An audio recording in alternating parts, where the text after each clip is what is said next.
नाज़रीन और सामरीन, हर साल मुहर्रम आता है और हमारे प्यारे नबी हज़रत मोहम्मद सल्लल्लाहु अलैहि वसल्लम के नवासे की शहादत हम सबको एक बार फिर से याद आ जाती है। आपको और मुझे ये समझने की ज़रूरत है कि ये मुहर्रम को साल के पहले महीने में ही क्यों रखा गया है, क्योंकि हमें चाहिए कि हम अपना इस्लामी साल जब शुरू करें तो मुहर्रम में जो जो कुछ हुआ, करबला में जो कुछ हुआ, उन सारी चीज़ों को लेके समझ के उस पर गौर व फिक्र करके अपनी ज़िंदगी को गुजारने की कोशिश करें। इस्लामिक 12 महीनों में सफ़र, रबीउल अव्वल, रबीउल सानी, जमादिल अव्वल, जमादिल सानी, रजब, शबान, रमज़ान, शव्वाल, ज़िलक़द और ज़िलहज, इन सारे महीनों में रमज़ान का महीने को हम अव्वल समझते हैं, लेकिन जब मुहर्रम का महीना इस्लामिक सालों के हिसाब से पहला महीना रखा गया है तो सारी शहादतें भी मुहर्रम में हुई। जब हम अपने नए साल का आगाज़ करने लगे तो हमें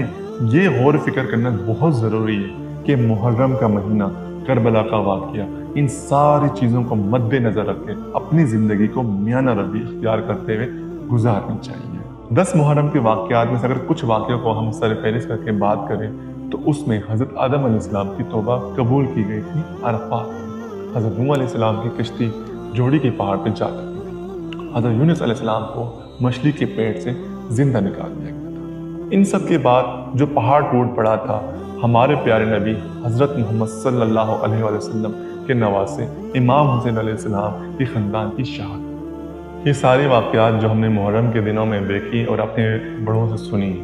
हज़रत आदम अलैहिस्सलाम ने कहा कि मुझे एक ख़ता करने पर ज़मीन पर भेज दिया गया सज़ा के तौर पर, लेकिन आने वाली उम्मत 1000 ख़ताएँ करेंगी लेकिन उसके एक इस्तग़फ़ार पर उन्हें बख्श दिया जाएगा।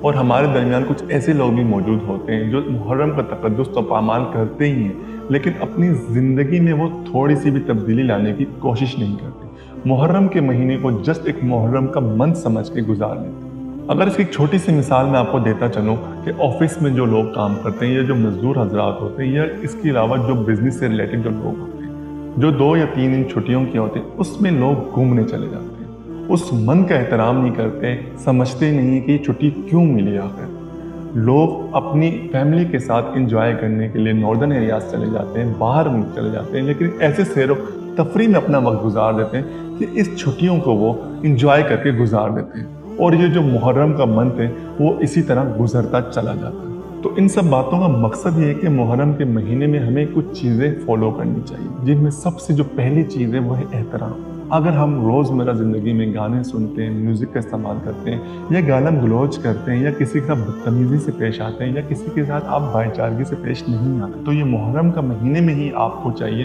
कि आप अपने अंदर तब्दीली लाने की कोशिश करें। करबला में जो हुआ उन वाक़यात को अपने जहन में लाकर उस तरह की ज़िंदगी को सोचते हुए अपनी ज़िंदगी को मियाना रबी इख्तियार करें। नियत इंसान का पहला अमल है। किसी के साथ अगर आप नेकी भी करते हैं तो उसमें भी आपकी नीयत साफ़ होनी चाहिए। अगर आपकी नीयत साफ़ नहीं है, किसी को दिखावे के लिए आप करें तो वो आपकी नेकी भी शुमार नहीं होती। अगर हम आज की बात करें 2024 में, ये चीज़ें हम आजकल ज़्यादा लोगों में नोट डाउन कर रहे हैं कि कोई भी इस्लाम को ठीक से फॉलो नहीं कर पाता। हर इंसान ने अपने लिए एक नया इस्लाम बनाया।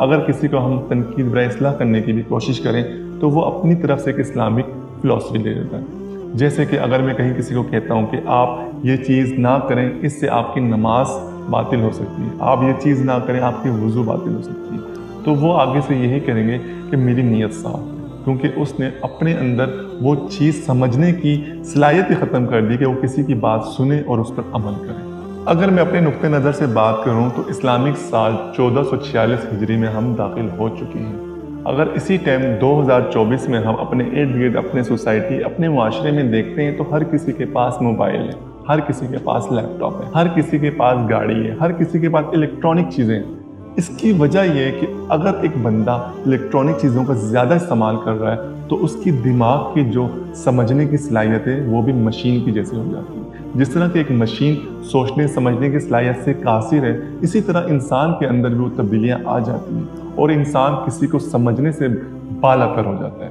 उसके अंदर हसासियत ख़त्म हो जाती है। वो चाहता है कि मैं ही सब कुछ हूँ, आप तो कुछ हो ही नहीं। क्योंकि एक मशीन के साथ जब इंसान जुड़ जाता है तो वो ऊपर से तो इंसान लग ही रहा होता है, लेकिन अंदर से उसका दिल मशीन बन चुका होता है। اگر آپ کسی کے ساتھ گاڑی میں جاتے ہوئے انسان کو کسی کے ساتھ سلام بھی کرتے ہیں تو وہ آپ کو اگنور کر دے گا، اس وجہ سے کیونکہ وہ اس ٹائم گاڑی میں موجود ہے، الیکٹرانک چیز کا وہ بھی حصہ ہے۔ کوئی بندہ موبائل میں بات کر رہا ہو یا دوسروں سے بات کرنے کی کوشش کر رہا ہو تو وہ اس کی بات کو نہیں سمجھنے کی کوشش کرے گا، کیونکہ اس کے ہاتھ میں بھی موبائل موجود ہے۔ تو یہ کچھ چیزیں ایسی ہیں میری نقطۂ نظر سے کہ انسان جس طرح انسان مشینوں کا استعمال کرتا جا رہا ہے، انسان کے اندر حساس پن ختم ہوتا جا رہا ہے، اور انسان کے دل میں ہمدردی کا جو ایک عمل ہے وہ بھی ختم ہوتا جا رہا ہے۔ ان ساری چیزوں کا جو سب سے بڑا امپیکٹ ہمارے دل و دماغ پہ پڑتا ہے کہ ایک مسلمان ہی دوسرے مسلمان کو کافر کہے گا، لیکن اگر ہم کسی کافر کی مثال دیتے ہوئے بات کریں تو ہم یہی کہتے ہیں کہ اللہ تعالیٰ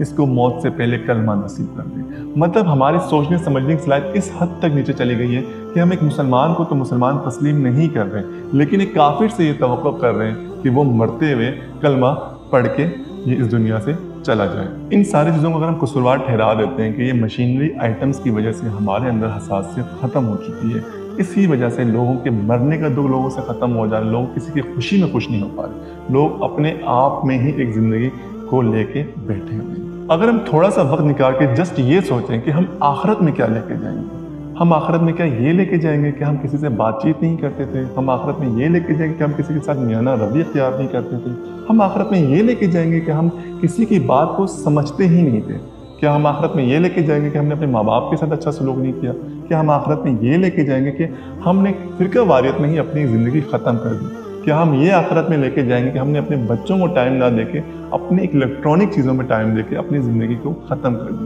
تو اس طرح ہم نے حقوق اللہ کو تو اپنے سے دور کر دیا، اور اسی طرح حقوق العباد کی زمرے سے بھی ہم باہر ہوتے ہوئے چلے گئے۔ یہ ساری چیزیں ہمارے درمیان ہو رہی ہیں۔ ان باتوں کا مقصد ہرگز یہ نہیں کہ ہر انسان دوسرے پہ تنقید کر رہا ہے، یہ ہمارے سامنے کی چیزیں۔ بالآخر انسان آخر ایٹ دی اینڈ مر جائے گا، اور اس کے آخرت میں اس کے لیے کچھ بھی ایسی چیزیں نہیں ہوں گی کہ وہ بولے کہ میں نے دنیا میں اپنے اللہ کو مطمئن کرنے کے لیے، اپنے اللہ کو راضی کرنے کے لیے دنیا میں یہ قدم اٹھایا۔ لے کے کیا جائیں گے آخرت میں؟ جسٹ اپنا غرور، اپنی انا، اور اس کا کوئی فائدہ نہیں نظر آئے گا ہمیں آخرت میں۔ تو ہمیں چاہیے کہ ہم اپنی اس زندگی کو جسٹ یہ سمجھ لیں کہ یہ دنیا فانی ہے، آنے والی جو دنیا نہ ختم ہونے والی زندگی ہے اس کے لیے ایسا کچھ کریں تاکہ ہماری آخرت کی زندگی سنور جائے۔ اللہ تعالی ہم سب کو محرم کا تقدس و امان نہ کرنے کی توفیق عطا فرمائے، محرم کا احترام کرنے کی ہدایت دے۔ میں ملوں گا آپ سے کسی نیو ویڈیو میں، تب تک اپنا اور اپنے چاہنے والوں کا بہت ہی خیال رکھیے گا۔ اللہ حافظ۔